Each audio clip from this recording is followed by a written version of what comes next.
Assalamualaikum warahmatullahi wabarakatuh. Alhamdulillahilladzi an'amana bi ni'matil imani wal islam wa nusalli wa nusallim ala khairil anam sayyidina wa maulana Muhammad wa ala alihi wa sahbihi wasallam. Pertama-tamanya saya ucapkan terima kasih kepada anak anda Bismi yang merupakan pengurusi kita ataupun MC kita pada hari ini. Panggil anak anda terus sebab tahu dah dia anak murid ataupun pelajar kepada suami saya. Begitu juga saya alu-alukan Alhamdulillah jumpa juga dengan Mila. Selama ni kita banyak berteks, message, WhatsApp kan, tapi tak dapat jumpa muka, bertemu muka. Dia punya orangnya kecil je. Sama dengan saya, orang pun selalu cakap nak besar, dalam TV besar, luar TV kecil. Jadi tuan-tuan perempuan, kita ada sesi bicara duha dan tajuk dia sebenarnya sangat-sangat penting lah. Keindahan hidup kita ini, keluarga sakinah kita, dia sebenarnya ada kaitan dengan kita punya habit ataupun sikap kita yang suka memberi. Jadi tuan-tuan perempuan, sebelum saya meneruskan bicara duha kita, saya nak memperkenalkan diri saya sebab kadang-kadang terlupa. Saya Isfadiah, bukan anak Datuk Dusuki. Saya juga bukan anak Ustaz Dusuki Rani, bukan. Ayah saya telah meninggal dunia bulan 11 tahun lepas. Dia adalah Wak Dasuki. So bila sebut Wak, tahulah kot kan, saya darah Jawa. I'm a Javanese. Baik, untuk sesi pagi ini, apa yang saya nak kupas kita akan membicarakan tentang topik, saya nak petik beberapa cerita-cerita lah berkenaan dengan kelebihan memberi dan khususnya dalam pemberian zakat ini. Dan kemudian kita nak fokus on apa yang kita rasa, sama-sama kita rasa tentang perniagaan kita yang sekarang kita tak boleh ke mana-mana sangat kan.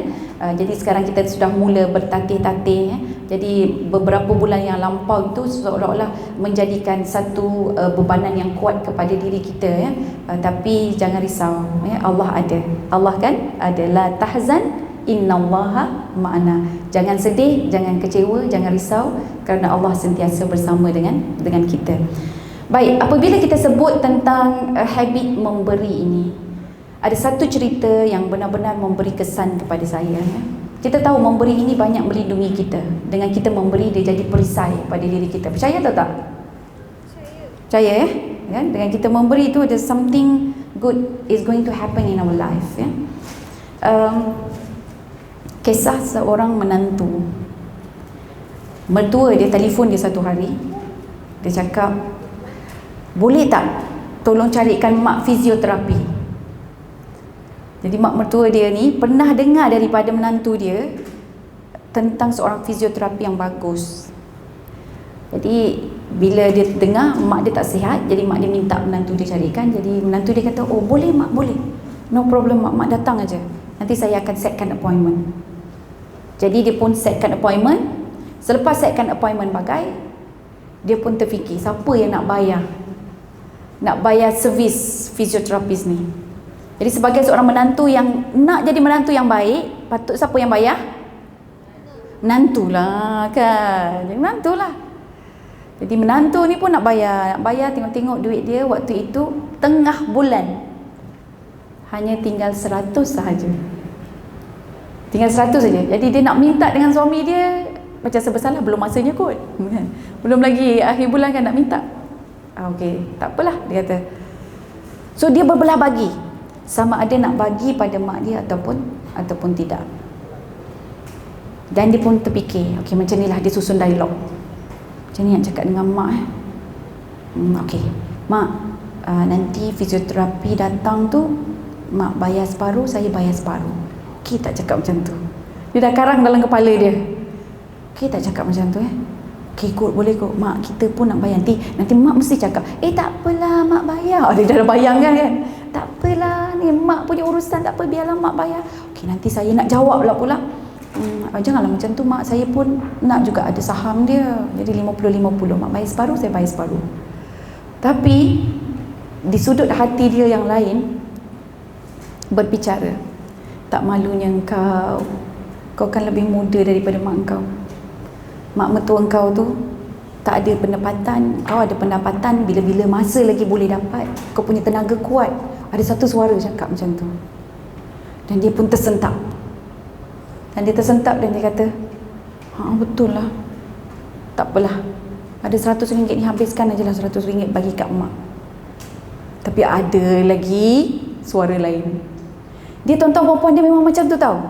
Kita ni bila nak buat sesuatu, dan bila kita nak buat keputusan, sebelum kita buat keputusan, kita akan berperang dulu di dalam.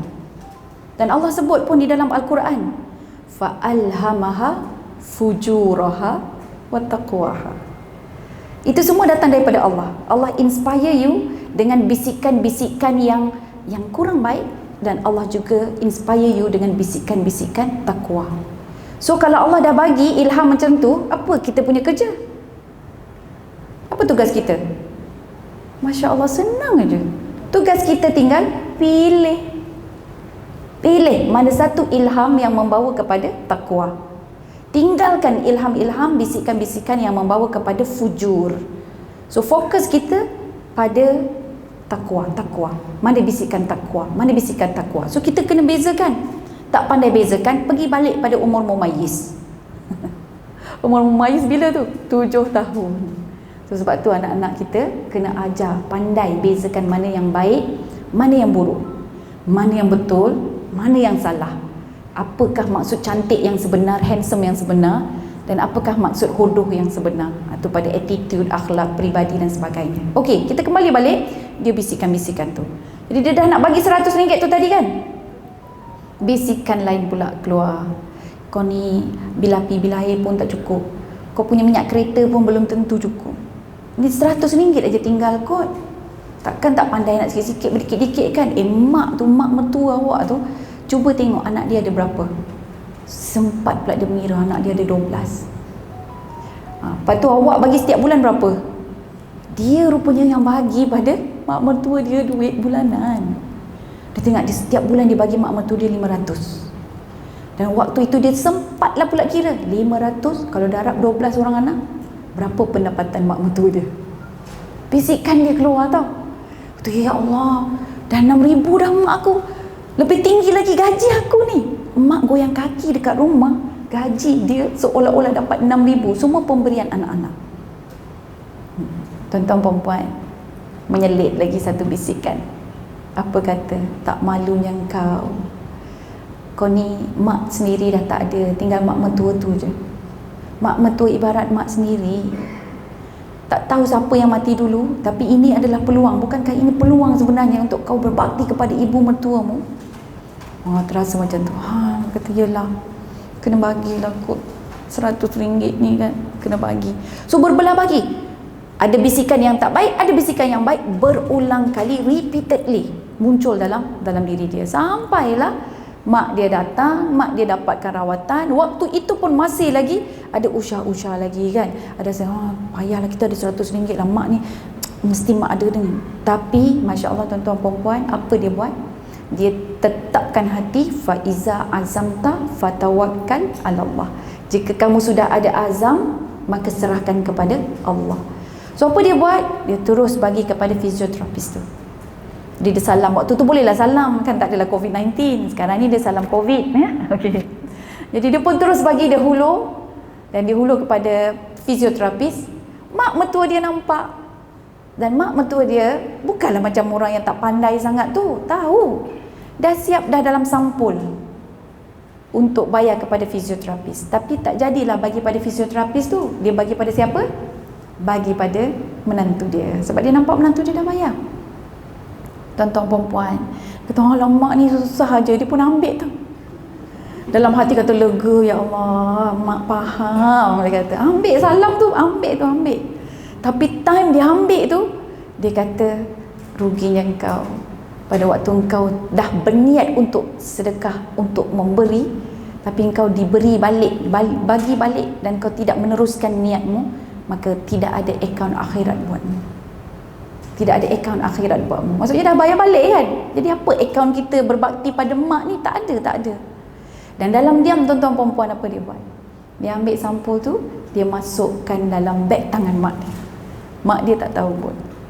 Lepas tu dia bawa balik mak mertua dia, naik kereta, minyak kereta tinggal sikit. Sudah ni kalau dah hantar mak balik ni, sama ada sebelum sampai, jangan bagi malu, jangan bagi malu. Lepas tu nak patah balik, jangan bagi malu, jangan bagi, macam mana ni kan. Tuan-tuan perempuan, terus, tapi Alhamdulillah lah, selamatlah. Mak dia sampailah ke rumah. Dan dia patah balik. Dalam perjalanan patah balik itu, entah macam mana, dia rasa sedih dan sayu, dia menangis. Ni dekat steering ni, menangis dia. Kata macam mana ni, ya Allah, ya Allah. Aku buat apa aja yang kau suruh, ya Allah. Aku kira pejam mata je, aku tawakal pada engkau je, ya Allah. Apa yang kau suruh ni aku lakukan. Berbuat baik, melayan kepada ibu yang tua, yang sakit lagi. Aku buat ni, ya Allah. Aku buat. Dia cakap dengan Allah Subhanahu Wa Taala. Tuan-tuan perempuan, tak lama, belum sampai ke rumah, dia dapat panggilan telefon. Panggilan telefon, dia ni kira macam guru jugalah, ustazah juga. Dia minta telefon, minta tolong ganti, ada seorang penceramah tak dapat hadir dalam sesi satu program. Jadi dia kata malam, dia tanyalah malam tu free ke tak. So dia pun kata okey, saya tengok jadual dia. Oh boleh lah, boleh, dia kata saya free. Dia pun pergi. Jadi malam tu dia pergi, dan habis selesai dia dapat sampul. So dia dapat sampul, dia pun balik, dia tak tengok sebab dah malam kan, dia letih katnya, balik. Esok paginya dia pergi ke kerja, tempat kerja. Masa saya mengajar dulu, saya ada, dan dia jumpa saya dulu. Saya memang ada beberapa orang kawan ni, dia kalau waktu pagi tu kita sembang-sembang dulu kan, kita macam cerita pengalaman-pengalaman. Jadi dia pun datang jumpa saya. Kak, ni kak, dia kata. Dia tunjuk sampul tu dekat saya. Ni kak, dia kata. Saya kata kenapa? Akak kira lah, dia kata. Lepas tu saya kira. Tuan-tuan perempuan, agak-agak berapa dan sampul tu? Berapa? Apa tu? 1,000. Okey. Betul. 1,000. Cuma mana tahu macam mana tahu 1,000? Pernah dengar cerita ni ke? Tak pernah? Oh, dia tahu berapa nak bagi Betul, 1,000. Power lah. Bagi tepukan sikit. Betul lah agakkan dia. Oh, jarang-jarang betul ya? Macam mana tiba-tiba kali ni betul kan? Betul, 1,000. Dan kemudian dia pun ceritalah dia punya pengalaman tu. Tahu tak apa saya punya respon ya bila dia bagi tahu? Saya kata Masya Allah, Allah dah balas, memang itu janji Allah. Saya cakap macam tu, dia menangis. Saya kata itu janji Allah dah. Kamu dapat 10 kali ganda daripada yang awak bagi. 100 kali 10 sudah tentu dapat 1,000. Kan bukankah ini benar? Itu keimanan kita pada Allah kan? Dia menangis lagi. Dia menangis. Sudahlah, perempuan tu cerita dia macam tu lah kan, menangis. Jadi saya kata kenapa ni, apa masalahnya? Kok dia tunjuk hulur tu nak bagi saya sebahagian ke kan? Apa masalahnya ni kan? Lepas tu yang ni dia kata, apa yang dia cakap selepas ini membuatkan saya sedih dan saya menangis. Apa dia kata? Kak, takkan Allah bagi semua? Takkan Allah pulangkan semua? Takkan Allah balas semua? Tak ada ke yang Allah simpan untuk akhirat saya? Nanti kalau saya sampai dekat akhirat dan saya katakan pada Allah, ya Allah, dekat dunia dulu ingat tak satu masa tu, masa mak aku tengah sakit dan aku dalam keadaan suntuk, susah, poket kering, tinggal RM100 tu je, dan RM100 tu telah aku korbankan untuk ibuku, dan kita nak Allah terima. Tapi nanti Allah cakap, Allah kata apa? Aku telah balas di dunia dan tidak ada bahagianmu di akhirat. Kat mana bahagian saya kak nanti? Tuan-tuan perempuan, saya terdiam.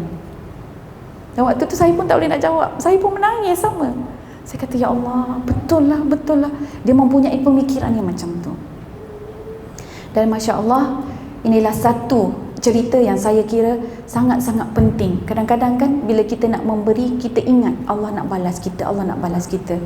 Tapi di sudut yang lain, yang perlu kita cari adalah, adakah Allah terima benda tersebut? Adakah Allah akan berbangga dengan kita, dengan apa yang kita beri, dengan apa yang kita lakukan? Ya? Jadi sahabat-sahabat semua, bila kita menceritakan tentang pemberian, carilah pemberian yang paling disukai oleh Allah, bukan pemberian yang paling kita suka. Sebab kita tahu tadi kan, nikmat memberi tu kan, kita rasa 1000 tu kita macam wow, dah okey dah kan. Tapi rupa-rupanya ada insan-insan lain yang dia mahukan lebih daripada itu. Dia bukan mahukan balasan saja tau, dia nak redha daripada Allah Subhanahu wa taala. Yang ini yang kita mahukan, kita nak sampai ke darjat ni. Jadi kita tak rasa bahawa apabila duit tak ada kita miskin, ya. Pagi tadi baru je Ustaz Muhyiddin dia bagi tazkirah dengan staf kami sebelum kami tinggalkan pejabat. Apa dia cakap? Suatu benda yang saya rasa macam saya kata, Masya Allah, I am so happy dengan dia punya pemikiran. Dia cakap dengan staf dia, kita bekerja untuk hidup. Kita bekerja ini untuk bahagikan keluarga. Kita bekerja untuk memberi manfaat pada orang lain. Kita bekerja kerana Allah arahkan kita bekerja.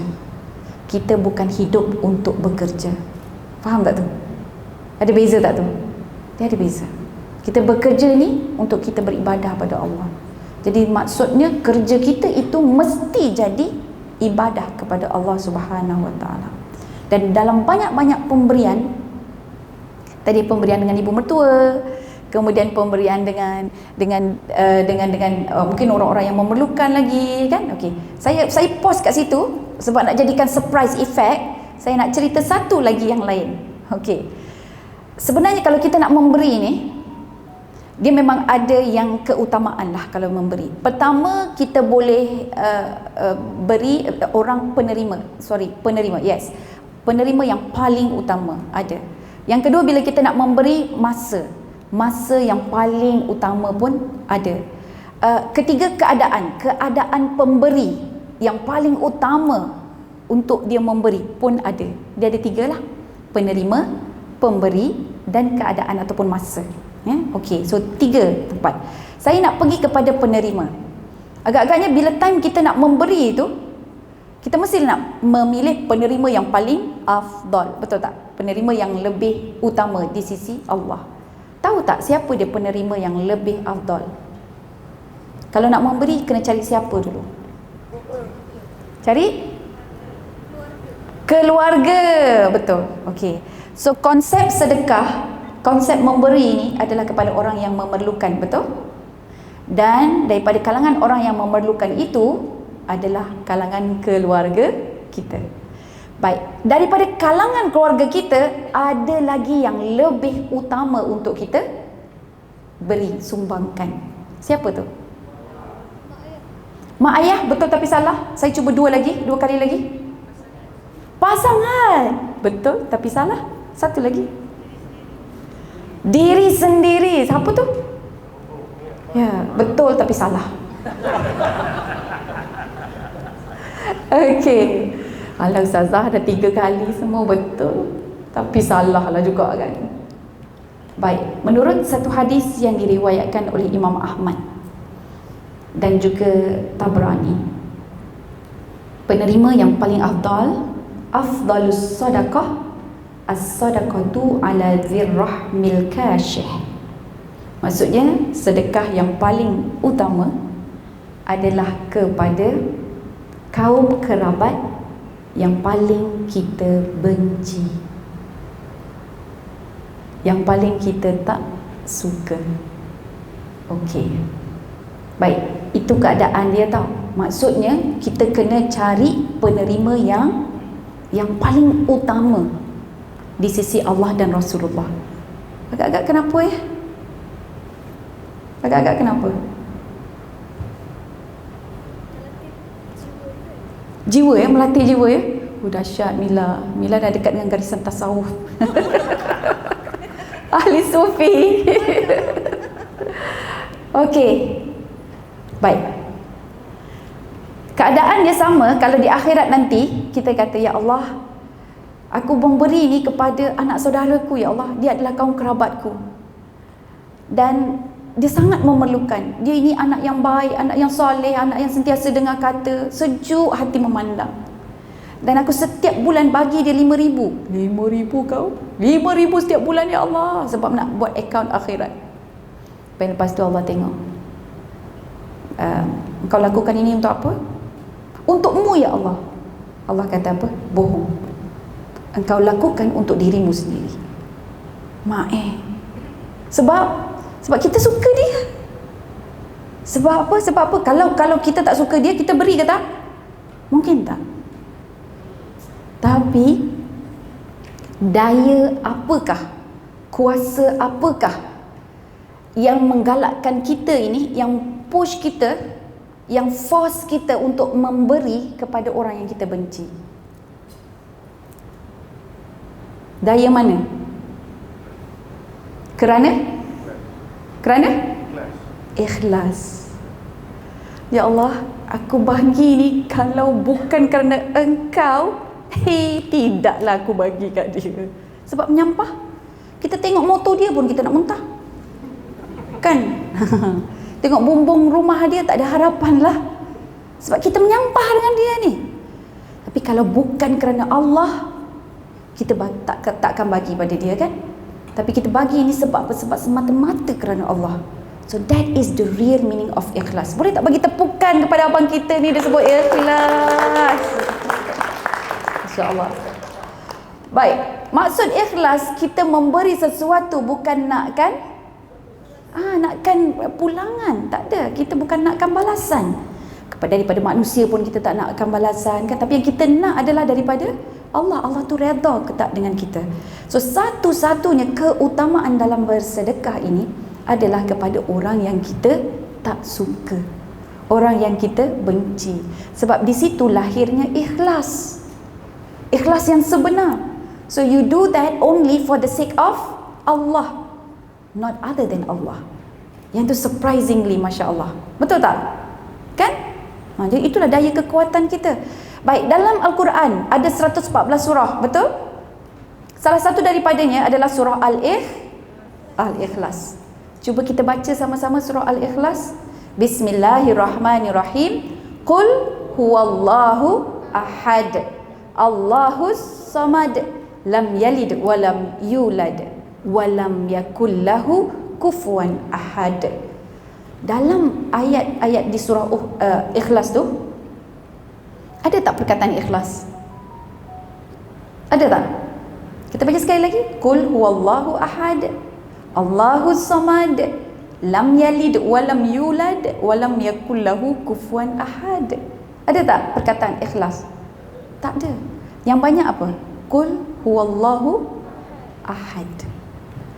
Ahad tu maksud dia apa? Bukan hari Ahad, okey? Satu. Ahad tu satu. So meaning whenever you give, the moment you give that for solely one God, for the sake of one God, Allah saja. Jadi tu nama dia ikhlas. Ikhlas adalah buat hanya kerana Allah. Wow, betul tak kan? Masya Allah. Pernah terfikir macam ni ke? Tak kan? So bila kita sebut ikhlas, it is something to do with akidah, it is something to do with jiwa. So sebab tu kadang-kadang kita nak sebut ikhlas ni macam, ya Allah, betul ke aku ikhlas ni? Kan ikhlas kita sebut, kita ambil lah, saya ikhlas. Belum tentu. Yang menentukan itu ikhlas ataupun tak adalah Allah. So sebab tu kita kena check balik. Kalau kita tak suka orang tu, kita tak akan bagi hadiah, tak bagi sedekah, tak doakan pun orang tu, kan? Tapi kalau kita nak didik diri kita ni supaya kita ikhlas, lagi kita menyampah kat orang tu, lagi kita doakan. Jangan doakan yang tak baik. Sebab dia ada malaikat tau yang berada di sisi kita. Kita doakan saudara kita di belakang dia, maka malaikat tu akan kata amin untukmu, begitu juga. So kalau kita doakan yang tak baik untuk kawan-kawan kita, takut terkena pada yang aminkan tu siapa tu? Malaikat. Okey. Baik. Kembali balik kepada sedekah. Sedekah pemberian yang paling disukai oleh Allah. Itu penerima tau. Tapi pada konteks harta yang paling disukai oleh Allah, bagi perempuan ada satu, bagi lelaki ada dua yang paling disukai oleh Allah. So sebab tu bila kita nak memberi, kita kena smart.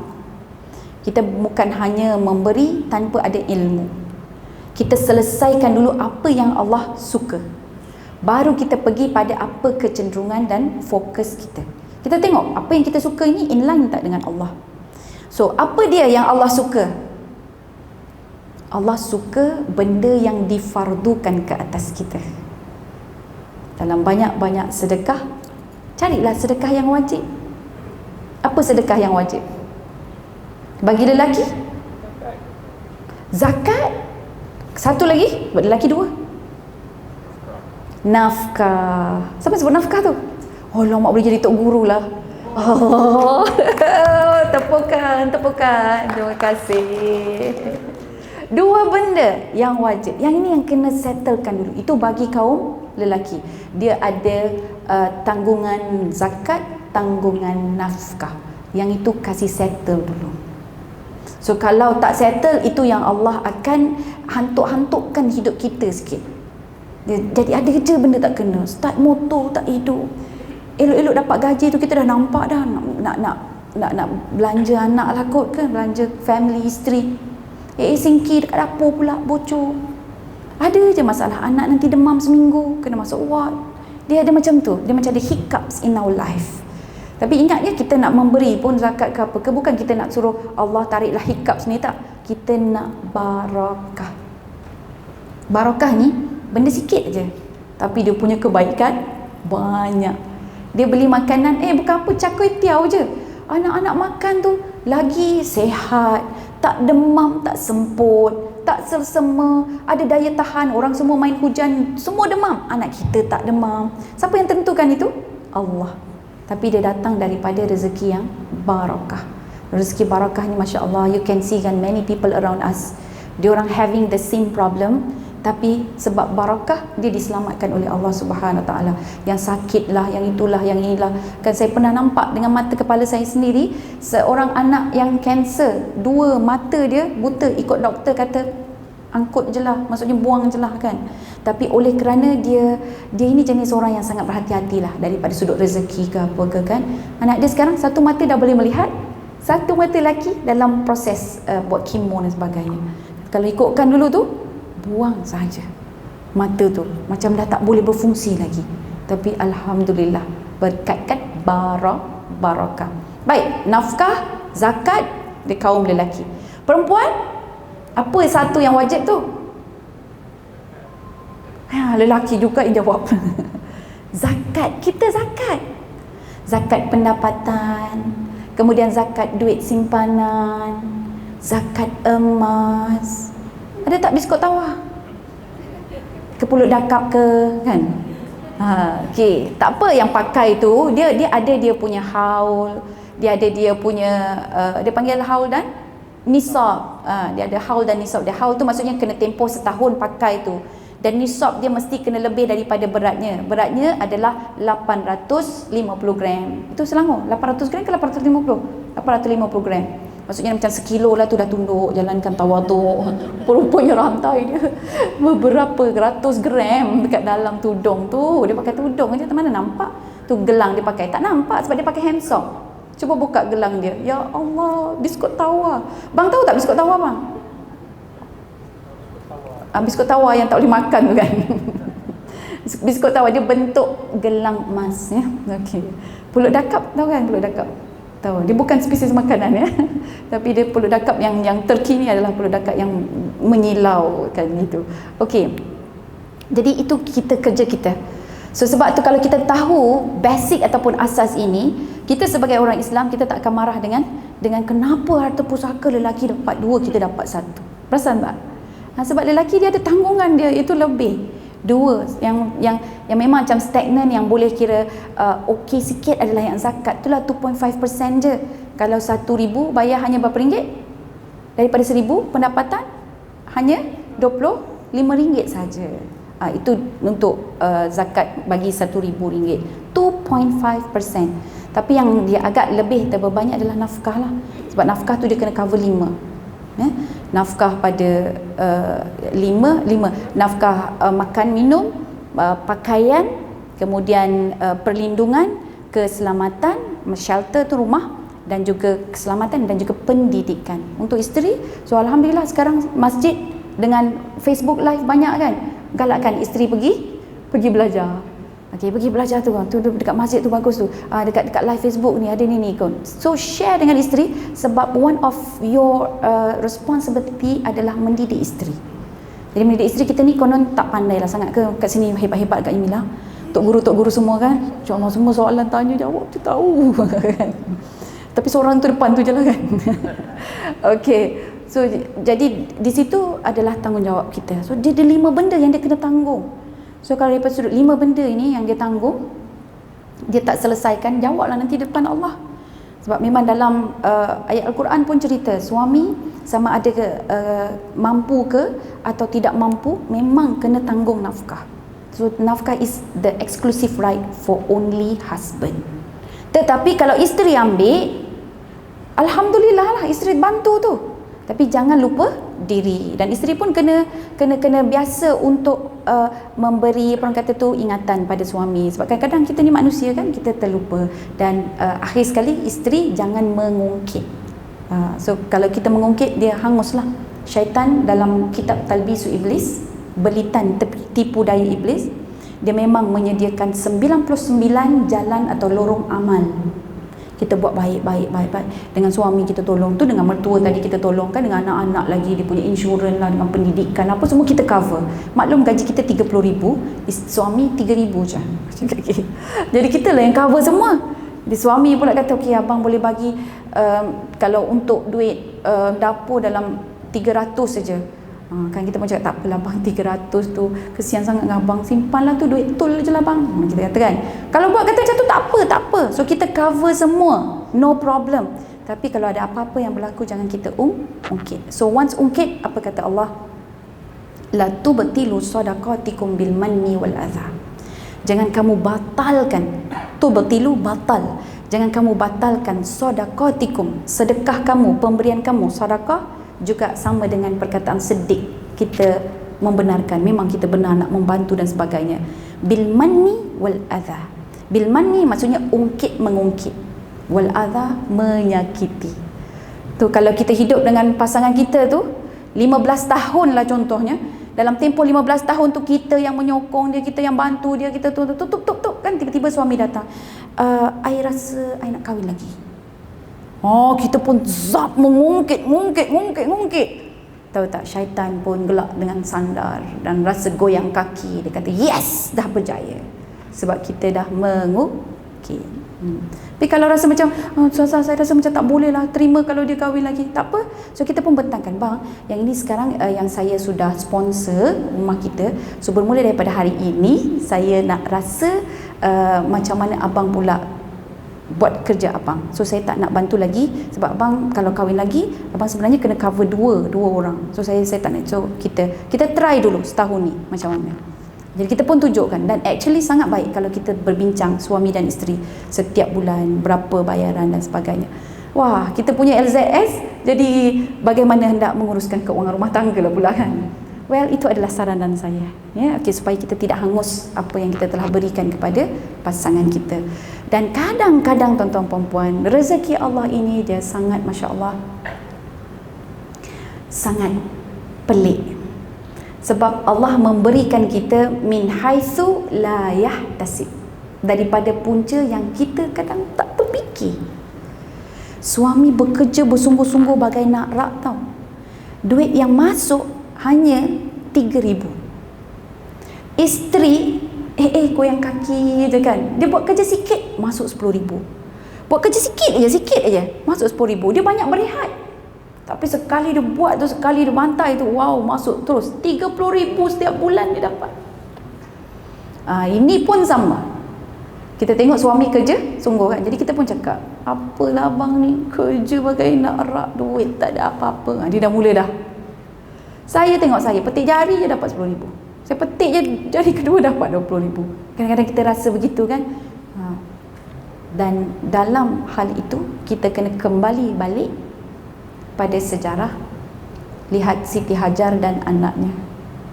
Siti Hajar dan anaknya. Siapa nama anak Siti Hajar? Nabi? Tak lupa dah. Siapa anak Siti Hajar? Nabi Ismail, ya, okey. Nabi Ismail yang nangis kecil-kecil tu kan. Dia kan ditinggalkan oleh Nabi Ibrahim, betul tak? Alright.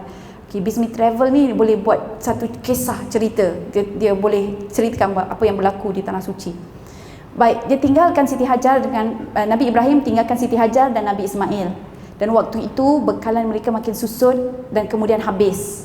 Dan sebelum kehabisan sungguh, apa Siti Hajar buat? Dia cari air. Dan dia cari air daripada mana dia lari? Safa ke Marwah. Berapa kali? 7 kali. Kalau kita lah kan, sekali dah tak ada tu sudahlah. Betul tak? Pergilah cari tempat lain kan. Tapi dia nak tunjuknya, bersungguh-sungguhnya dia membuat pekerjaan itu lagi dan lagi. Baik, kemudian Allah kurniakan air, betul? Di depan batang hidung Siti Hajar kah? Atau di sisi Nabi Ismail? Di sisi Nabi Ismail. Yang kerja kuat siapa? Siti Hajar. Yang dapat rezeki itu siapa? Anak dia. Yang itu kita kena faham calculation dan formula dalam rumah tangga, dalam keluarga. Kadang-kadang yang kerja teruk ni ayah tau. Sebab bila dia keluar, dia dapat 4 dalam 1. Dia dapat keampunan daripada Allah, kebanggaan daripada Allah. Yang kedua, dia dapat pahala jihad. Yang ketiga, dia dapat barakah ikut kepala yang ada di dalam rumah tersebut. Dan yang tiga okay. Kemudian yang keempat, dia dapat pengampunan daripada Allah Subhanahu Wa Taala. Jadi dia dapat pahala jihad. Dia dapat pahala sedekah. Dia pahala wajib, lepas tu tambah lagi pahala sedekah. 4 benda. Wow. Tapi duit sikit aja masuk. Contohnya kan. Tapi melalui siapa? Yang banyak melalui isteri. So sama dengan Siti Hajar dengan Nabi Ismail tu. Okey. So mungkinlah kita tak tahu kenapa Allah letakkan isteri tu dapat lebih, suami dapat kurang. Mungkin suami tu dia generous sangat. Bila dapat duit dia pun belanja kawan ramai-ramai. Tapi isteri dia ada kelebihan. Apa kelebihan isteri dia? Kedekut. Itu yang Allah bagi kat isteri dia. Isteri dia berkira-kira. Kalau nak keluar tu berkira-kira kan. Dia sebab duit ini adalah amanah daripada Allah. Kan bukan kita punya, itu Allah punya. Jadi bila Allah yang punya, Allah yang tahu Allah nak bagi pada siapa, dan itu merupakan satu amanah daripada Allah. Jadi pada suami dengan isteri itu Allah saja yang tahu mana satu yang boleh jaga amanah daripada Allah itu dengan lebih baik. Sebab Allah tidak akan menzalimi seseorang sesuatu yang dia tidak mampu. Nampak tak jelas tak tu? Jelas ya? Okey, kalau ada soalan nanti boleh tanya. Okey, kita kembali selesaikan kita punya sedekah yang disukai oleh Allah Subhanahu Wa Taala terlebih dahulu. Betul sekarang ni dengan masalah COVID-19, Bismillah kena affected tak? Oh, Bismillah tak affected okay. Bismillah Travel dengarnya baru 2 minggu ya. Masa tu baru buka Bismillah Travel. Oh, dah 2 grup jalan ya. Lepas tu terus lepas tu tak jalan. tak jalan dan tak ada jalan. Samalah kami pun Lampak Travel. Tak jalan dan tak ada jalan untuk ke Tanah Suci. Dan kita percaya, mungkin saya secara peribadilah, mungkin selepas 2 tahun baru boleh bergerak. So meaning that industri pelancongan ini ditutup paling awal, nombor 1 yang mula masa COVID datang tu, pertama yang awal yang ditutup, dan dia merupakan industri yang terakhir yang akan dibuka. Sebab kita ada related dengan luar negara. Faham kan masalah tu? So tahu tak macam mana saya memujuk diri saya dan suami saya? Nak tahu tak? Kita share. Kita buka surah Al-Insyirah. Al-Insyirah ni surah Alam Nashrah. Mari kita sama-sama buka. So waktu tu menung-menung kan, Ustaz pandang saya pun pandang Ustaz. Dan kita orang pun sama senyum lah. Memang nak dapat nampak sweet, dia kena cerita macam tu. Dan waktu itu kita fikir, kata, ya Allah, macam mana nak jadi ni? Ada pekerja kat bawah kita, ada cawangan lagi kan. Lepas tu saya terus teringat, sebab saya pun baru balik daripada Syria. Saya jumpa dengan seorang lelaki. Dia cedera disebabkan bom Dan kecederaannya itu menyebabkan separuh badan dia lumpuh. Tapi gagahnya semangat dia, dia tetap bangun berdiri walaupun hanya dengan sebelah badan. Bila dia jalan tu, tangan kanan tu terkulai, kaki kiri dia pun terkulai. Dia akan heret. Dia akan heret. Yang pakaikan kasut dia adalah anak dia ataupun isteri dia. Sebab dia tak boleh nak tunduk ke apa, tak boleh. Tapi dia akan berjalan dan dia tetap berusaha mencari nafkah. Amazing. Dan waktu dia berjalan, dia memang pakai songkok lah. Ada songkok, ada yang pakai topi. Kadang-kadang kan dia tengok cuaca di sana. Dan waktu saya pergi tu waktu musim sejuk, jadi dia pakai snow cap. Dan kemudian bila saya ziarah ke rumah dia, dia buka snow cap dia, saya terkejut. Rupanya di skull dia ni macam pecah, pernah pecah, jadi dia ada lekuk. Dan bila dia berjalan, dia bergerak tu, kita boleh nampak macam dia lubang tu lah, cuma kulit kepala tu lah yang menutup. Anak dia ada 2 orang, perempuan kecil lagi dengan isteri, duduk dekat dalam kemah yang kita boleh rasa sejuk dekat dalam dia tahu. Kemah mana boleh tahan sejuk kan, cuaca sejuk. Jadi dia adalah pemanas api. Lepas tu saya tanya dia soalan cepu mas. Masa saya tanya soalan ini, kawan saya pukul saya. Dia macam tepuk saya. Dia kata, that question is very high. Dia punya Tuhan. Saya kata tak, saya percaya dia pilihan Allah.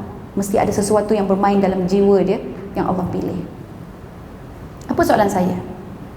Saya kata, Tuan dalam keadaan macam ni Tuan tak boleh bekerja. Tuan bekerja pun ada had, ada limit. Anak-anak tak sekolah, tak ada keluarga negaraan. Tuan tersadai dekat sempadan. So I'm using those like provoking words.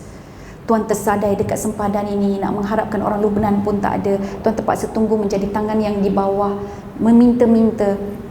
Apa perasaan Tuan terhadap Allah? So itu yang kawan saya pun tepuk. Itu soalan tinggi. Saya kata kalau dia the right person, dia akan jawab dengan baik. So apa jawapan dia? Jawapan dia sampai sekarang kalau saya renungkan, saya mesti menangis. Apa dia kata? Sister, whatever come from Allah is beautiful. Masya Allah, saya terus tersentak lah. Whatever come from Allah is beautiful. Engkau dalam keadaan lumpuh macam ini, rupa pun tak ada sangat, dengan tengkorak yang begitu, anak-anak tak sekolah, and yet dia still rasa whatever come from Allah is beautiful. Perasaan apa ni? Sangat luar biasa. Dia rasa indah, dia ada rasa macam apa sahaja yang Allah pilihkan untuk dia mesti sesuatu yang sangat-sangat bermakna. Dia meyakini bahawa Allah itu Maha Pelindung. Dia meyakini bahawa Allah itu tidak pernah berlaku zalim. Apa yang Allah lakukan adalah kasih sayangnya Ar-Rahman Ar-Rahim. Kita ada bismillah, sambung Ar-Rahman Ar-Rahim. Kasih sayang Allah itu yang tidak pernah bertepi. Allah tidak akan memberikan bebanan kepada seseorang melainkan dia mampu. So Allah tahu tahap kemampuan, dan sometimes bila bebanan itu sampai, kita rasa macam tak larat dah. Tapi percayalah, sebenarnya the one who trust you that you can do it adalah Allah. Sebab tu Allah bagi that kind of weightage ataupun bebanan tersebut yang berat kepada kita. Kita rasa berat, tapi Allah kata you mampu. So siapa yang merendahkan diri sebenarnya? Diri kita. Kita yang look down to ourselves. Kita yang tak appreciate ourselves. So yang banyak appreciate, yang banyak ni adalah Allah Subhanahu Wa Taala. So itu pada dia kata whatever come from Allah is beautiful, sister. So saya tergamam. Dan bila berlaku COVID-19, itulah suara yang terngiang-ngiang di telinga saya. Dan saya cakap dengan suami saya, whatever come from Allah is beautiful. Dan kemudiannya Allah hadiahkan ni, memang kita baca surah macam first time baca. Padahal selalu dah baca surah Alam Nashrah ni. Tapi sebab tak ada sebab untuk menghayati. Mungkin kan tak ada alasan untuk menghayati. Dan COVID-19 ini, bila kita tinjau balik Al-Quran, Masya Allah, it is as if Allah is talking to you. Okey, baik, kita tengok surah Al-Insyirah. Apakah firman Allah? Apakah kata Allah? Kan kita bila kita nak bercakap-cakap dengan Allah, kita solat. Tapi kalau kita nak dengar apa Allah kata dengan kita, kita baca Al-Quran. So apa yang sebenarnya Allah sedang sampaikan mesejnya melalui COVID-19 ataupun apa jugalah bebanan yang kita lalui. Baik, firman Allah Ta'ala, a'udzubillahi minasyaitanirrajim. Alam nashrah laka sadrak. Mafhumnya, bukankah kami telah melapangkan bagimu dadamu. Maksudnya Allah suruh tengok balik. Sebelum ni, nikmat yang aku bahagi pada engkau, bukankah aku telah melapangkan bagimu dadamu. Maksudnya kita seronok, kita pernah bahagia. So ingat balik that moment. So ini cara bagaimana kita nak berhadapan dengan waktu-waktu yang sangat suntuk dan mendesak. So fikir balik momen-momen yang Allah bagi. Macam tu juga Nabi Ayub kan, dia fikir apa? Aku dah berapa puluh tahun aku tenang, sihat, bahagia, kaya. Ini Allah bagi baru berapa bulan je sakit. Jadi dia recall balik momen di mana dia tenang, dia bahagia, dia senang. Baik. Kemudian Allah mengatakan lagi, wa wada'na anka wizrak, dan kami telah meringankan daripadamu bebanmu. Maksudnya sebelum ni banyak bebanan kita Allah dah bantu dah. Dan kita boleh hidup sampai umur sekarang ini pun because of Allah. Oksigen dia ada tak Allah stopkan? Nak cuti oksigen, nak bercuti. Oksigen ni nak MC. Apa jadi kalau Allah cutikan oksigen setengah hari? Menggelupur kita tahu. Tapi still Allah beri juga kan? Okey. Next, allazi anqadha zahrak, bebanan yang memberati tanggunganmu. Maksudnya yang terkena dekat bahu kita. Wa rafa'na laka dhikrak, dan Allah telah mengangkat namamu, meninggikan bagimu sebutanmu. Sebab kita tahu ini adalah ayat yang diturunkan kepada Nabi Muhammad sallallahu alaihi wasallam kan. Okey. Jadi Allah telah angkat nama Nabi. Tapi kita tahu bahawa ayat ini juga adalah untuk kita. So cuba tenung-tenungkan momen di mana nama kita itu disebut mungkin oleh ibu dan ayah kita, oleh kawan-kawan kita, oleh rakan-rakan kan, oleh mungkin jiran tetangga kita, oleh mungkin grup kita, tim kita, office kita menjadi pekerja terbaik ke apa ke kan. Dah ada nama kita tu. And in fact kita ada nama ni pun merupakan satu nikmat yang sangat indah ya. Okey. Baik, kemudian Allah sebut fa inna ma'al usri yusra. Maka ketahuilah bahawa sesungguhnya setiap kesukaran itu diiringi dengan kemudahan. Fa inna ma'al usri yusra. Kemudian Allah ulang balik. Apakah yang diulang oleh Allah Subhanahu Wa Taala? Inna ma'al usri yusra. Dan memang sungguh sekali lagi ditegaskan bahawa sesungguhnya tiap-tiap kesukaran disertai kemudahan. Baik, yang ini menurut para mufassir, dia kata apa? Perasan tak perkataan usra tu dia ada alif lam. Fa inna ma'al usri, al usri alif lam ya. Kemudian inna ma'al usri. Usri itu adalah kesukaran. Baik, kemudian yusra ada alif lam tak? Tak ada. Yusra tu kemudahan. Padahal kalau kita tengok sukar lawannya mudah. Bila sukar ada alif lam, patut yang yusra tu kena ada alif lam juga. Tapi yusra itu tidak ada alif lam. Maka para ulama mufassir menyatakan bila ada kesukaran di satu-satu tempat ataupun kesukaran berlaku pada diri kita, di situ petanda akan ada dua kemudahan ataupun kemudahan yang berlipat ganda. Itu peluang sebenarnya. Akan ada selepas itu kemudahan berlipat kali ganda. Mana kita tahu kan Bismi punya travel lepas ni bila buka je orang kerinduan yang amat pada tanah suci, biasa dapat 2 batch boleh lepas, kali ni digandakan 4 batch sekali datang. Jadi seolah-olah begitu. Dan ada asbabun nuzul ayat ini. Satu masa di Mekah, ini ayat turun di Mekah tau. Mekah ni tempat suppression, tempat stres lah, sangat-sangat stressful. Orang boleh gila. Ada para sahabat juga yang murtad, kembali murtad ya. Baik, nak ceritanya waktu di Mekah mereka berhadapan dengan banyak tekanan daripada orang-orang kafir Quraisy. Dan sewaktu tekanan itu berada di depan mata ni, nampak seksaannya sangat nyata, Nabi Muhammad sallallahu alaihi wasallam terima wahyu ini. Dan Nabi Muhammad SAW bergegas kepada beberapa orang para sahabat. Nabi kata, bergembiralah, bergembiralah, bergembiralah. Sebab Allah sebut, inna ma'al usri yusra. Fa inna ma'al usri yusra, inna ma'al usri yusra. Akan ada kemenangan, akan ada kebahagiaan. Nabi cakap dalam keadaan yang sangat percaya. Dan para sahabat ni itulah, dia tengok, kita dalam keadaan susah, mana janji Allah tu. Nampak? So still kita ni masih dalam keadaan susah kan? Tapi believe in Allah, percayalah pada Allah, sebab yang datangkan COVID ini pun adalah Allah Subhanahu Wa Taala. Maka kita kena bangun, bangkit, dan kita lihat pada perspektif peluang. Jangan cari mangsa, jadi mangsa kita macam inilah. Jadi bila kita berfikir pada konteks mangsa pada keadaan, mangsa pada itu, mangsa pada ini, kita tak boleh pergi mana. Tapi kalau kita fikir pada konteks, how can I fix this? Apa yang boleh saya buat? Apa yang saya boleh buat lagi? Apa yang saya boleh begini? Apa yang saya boleh begini?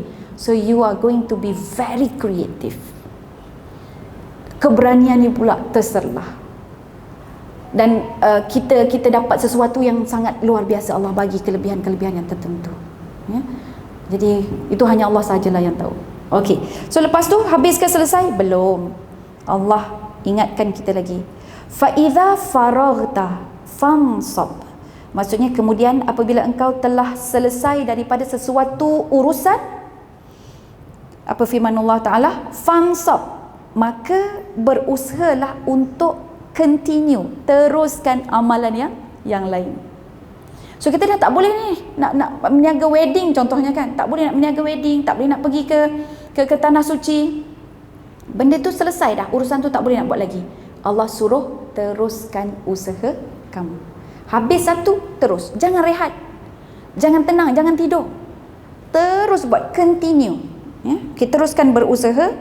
And then, last kali, apa yang Allah sebut? Wa ila rabbika farghab. Dan hanya kepada Tuhanmu lah kamu letakkan harapan. So, kita berusaha tadi tu kan? Wah, macam itu wedding punya music. Okay. Jadi kita dah berusaha kan, Allah suruh kita berusaha. Maksudnya selesai satu benda ni, you continue benda lain, continue benda lain. Kalau tak boleh, buat lagi macam ni, buat macam mana. Dia seolah-olah jadi macam air lah. Okay, contoh kan ni gelas. Kalau saya tuang air ni dekat dalam gelas, apa akan jadi pada air tersebut? Rupa bentuk dia. Bentuk dia sama dengan gelas. Kalau saya tuang air ni dekat atas kapet, apa jadi? Basah air tu ke mana? Apa jadi pada air tu? Dia akan menyerap masuk ke dalam. So dia sama dengan kita. So kita kena jadi macam air.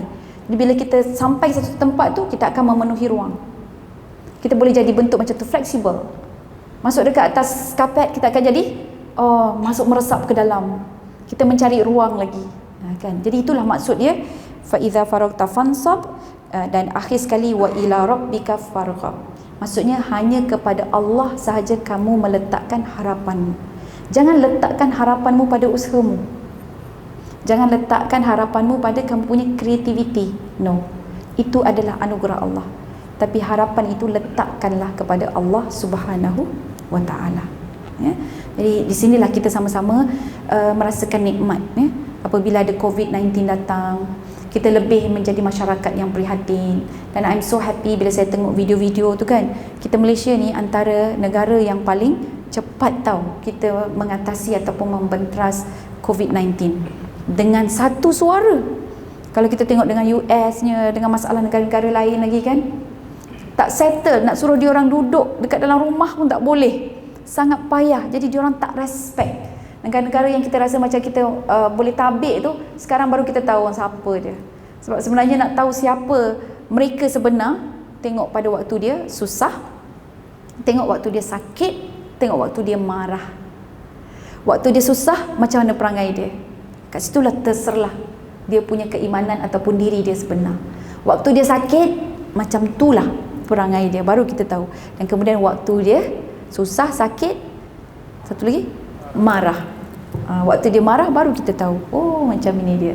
So kita boleh nampak lah, Masya Allah kan. Jadi begitu juga partner kita ke macam mana, bos kita macam mana, rakan setugas kita macam mana, pekerja kita macam mana kan.